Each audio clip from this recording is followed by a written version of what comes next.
Coming up, Lowndes County Sheriff Chris Prine faces death threats. And local crime rates increase with the warmer weather. Your News Valdosta starts now.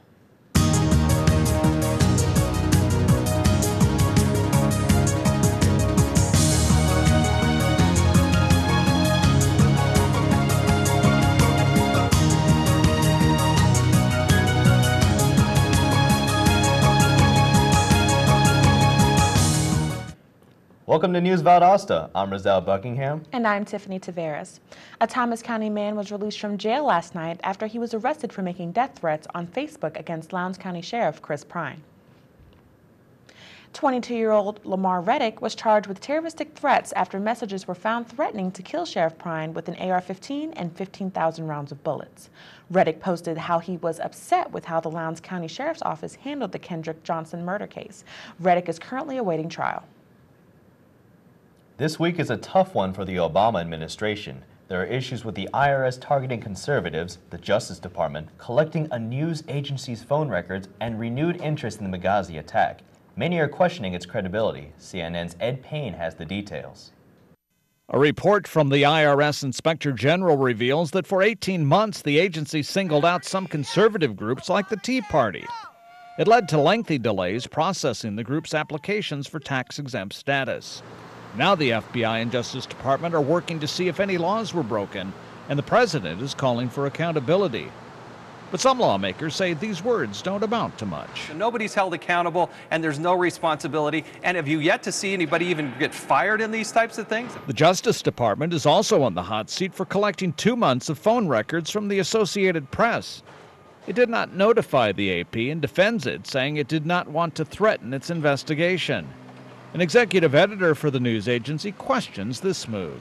We've never seen anything along the size and scope of this particular investigation. It does beg the question, what are they looking for? Why do they need so many phone records? Questions are also resurfacing about the attack on the U.S. diplomatic post in Benghazi, Libya.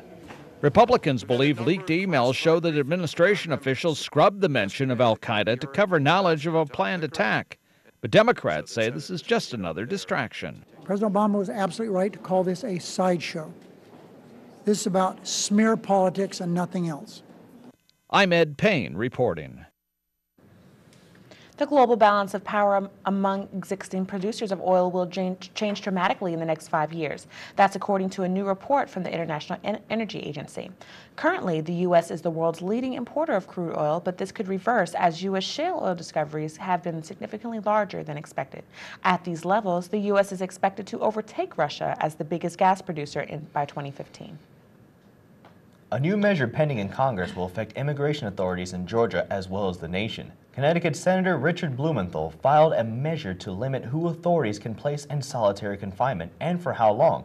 According to Homeland Security, Immigration and Customs Enforcement removed more than 400,000 individuals last fiscal year. Blumenthal's amendment would also prevent citizens under 18 from being put into solitary confinement. Closer to home, the Tifton Police Department says that when the weather starts to warm up, the criminals start to come out. Tifton police have reported a 10% increase in crime during the warmer season and an even greater increase in the more serious crimes.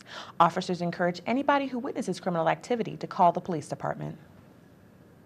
2 men are wanted for a recent shooting at a Moultrie apartment complex. Police say they want to question 19-year-old Darren Huntley and 22-year-old Dominique Presley about the recent assault. Police found Brenton Miller injured with gun wounds in the Forest Creek Apartments parking lot.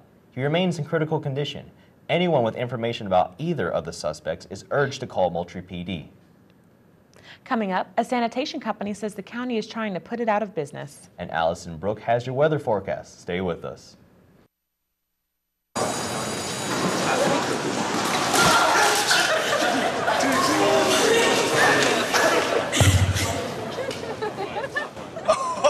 That's slow. That's slow. Look, he's blushing. Seriously. Okay.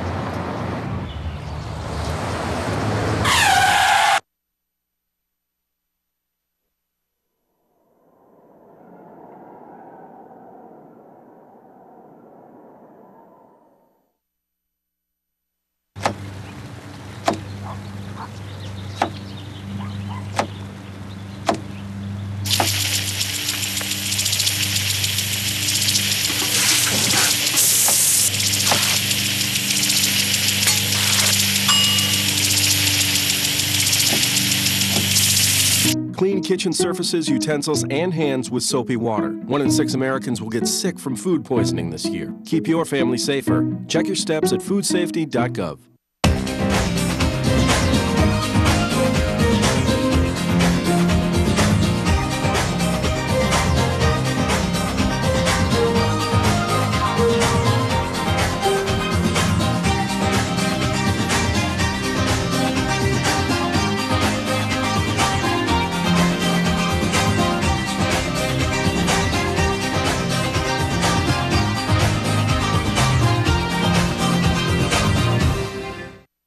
Welcome back to News Valdosta.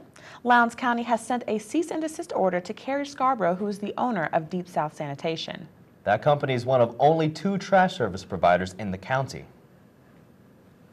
Scarborough believes that the local government plans to shut down Deep South so that the other provider, Advanced Disposal, would be the only remaining provider in the county. A civil action lawsuit is scheduled to be heard on June 14th. South Georgia Medical Center continues to celebrate National Women's Health Week. News Valdosta's Shelby Mitchell has more. Local women were invited to Mammos and More after-hours event at the SGMC Women's Imaging Center. Self-pay patients received a special half-price discount on mammograms as well as refreshments from small cakes. According to the American Cancer Society, breast cancer is the most common cancer among American women. About 1 in 8 women in the U.S. will develop breast cancer during their lifetime. Mammograms are used to detect breast cancer in women. Kayla Barnes explains the importance of mammograms and how often women should receive a mammogram. It is the primary tool to detect breast cancer, but there's also other tools such as breast ultrasound and breast MRI. Most ladies should start out at age 40, and from 40 years of age on up, you want to have a mammogram every year. If you do have a strong family history, the doctor will recommend you start at roughly about age 35. Women needing a digital mammogram can visit SGMC's Women's Imaging Center. National Women's Health Week runs May 12th through May 19th. South Georgia Medical Center and its affiliates are currently hosting events throughout the week. With News Valdosta, I'm Shelby Mitchell. SGMC is continuing National Women's Health Week by hosting Women's Works tomorrow night. The event will take place in Sparks at the Horse Creek Winery at 5:30 p.m. The event's main goal is to raise awareness for many of the key issues in women's health. Refreshments will be served, and one lucky participant could win a $500 gift card to Steele's Jewelry. Several OB/GYN doctors will give presentations about various topics. Nearly 14 million Americans are now living with a diagnosis of cancer. Pearland Cancer Center at South Georgia Medical Center will host National Cancer Survivors Day on Sunday, June the 2nd. The event is entitled Hope Grows Here. Cancer survivors and family members will come together to show that life after cancer diagnosis can be meaningful, productive, and inspiring. If you would like to attend, please call SGMC Community Relations to register. It is still 37 days until summer officially starts, but the temperature is already getting hot out there. Our own Allison Brooke has our latest weather forecast. Allison?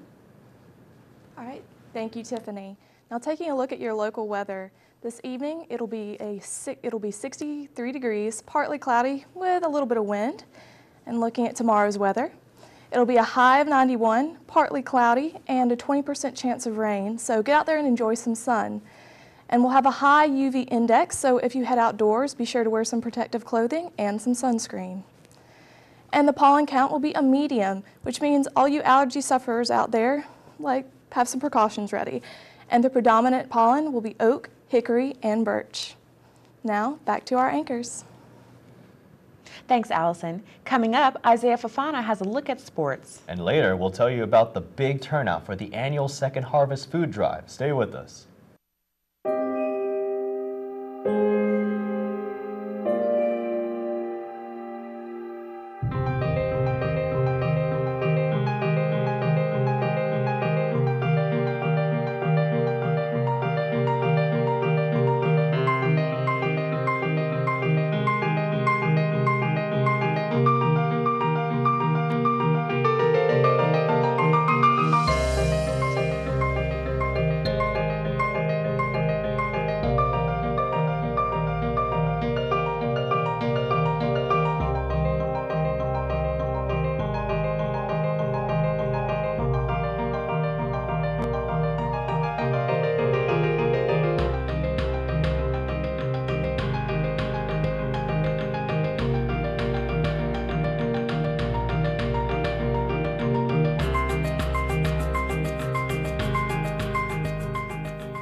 Welcome back to News Valdosta, and the NBA basketball playoffs are heating up. News Valdosta's Isaiah Fafana joins us with more from the sports desk. Isaiah?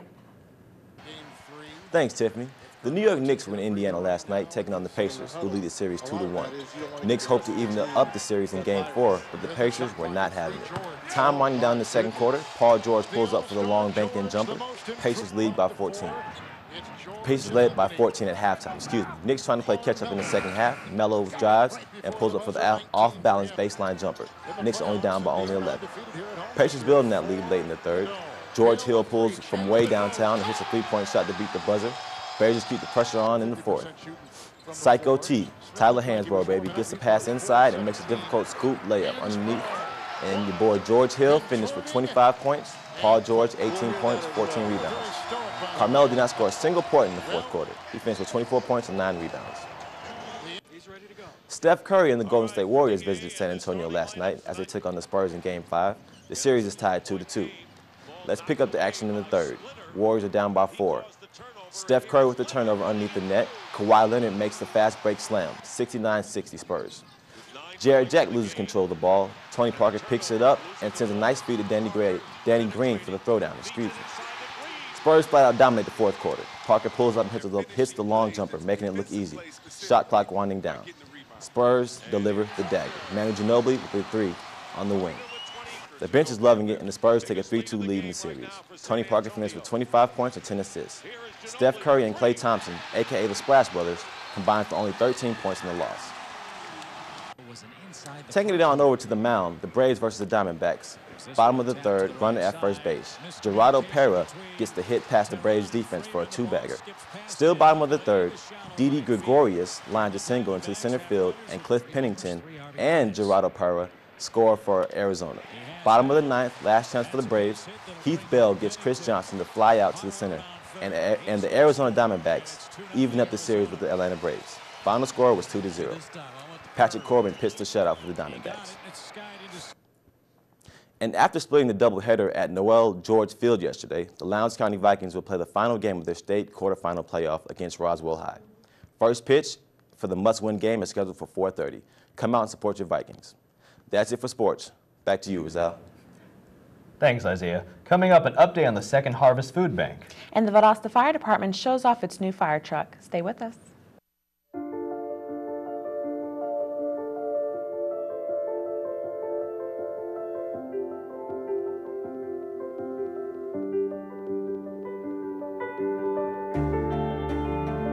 Body language. Without saying a word, it can tell you so much.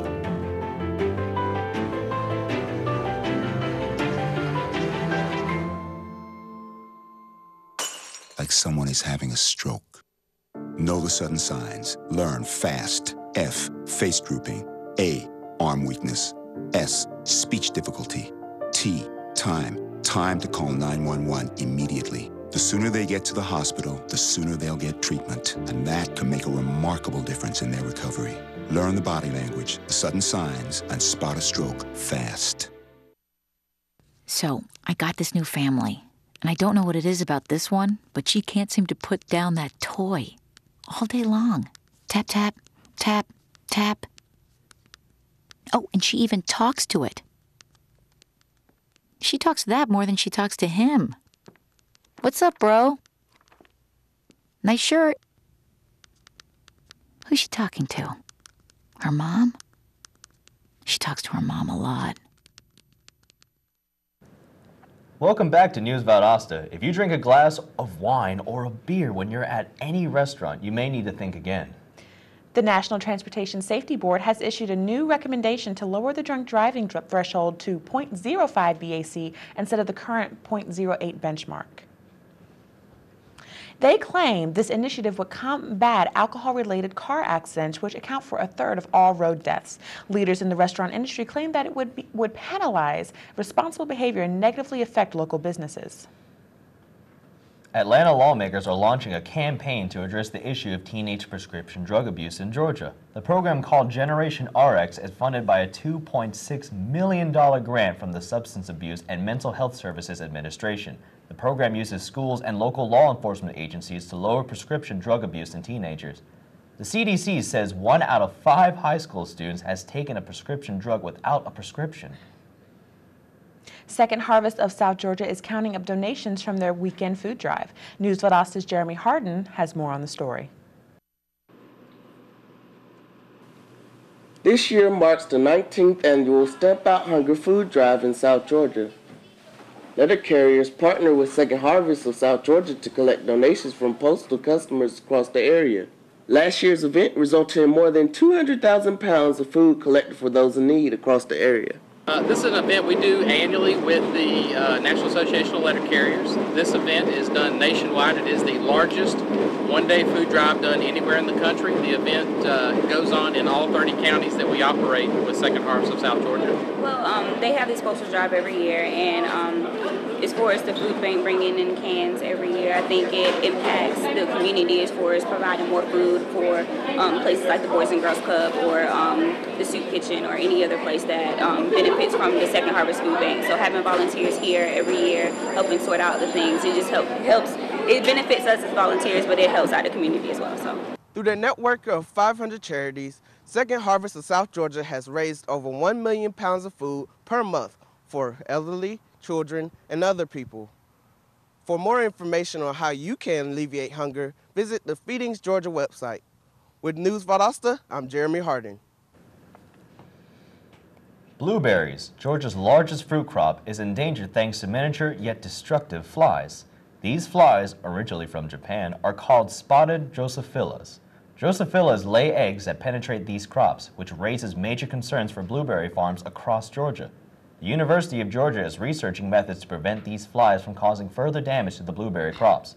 However, the expense of treating these crops can override farmers' profits.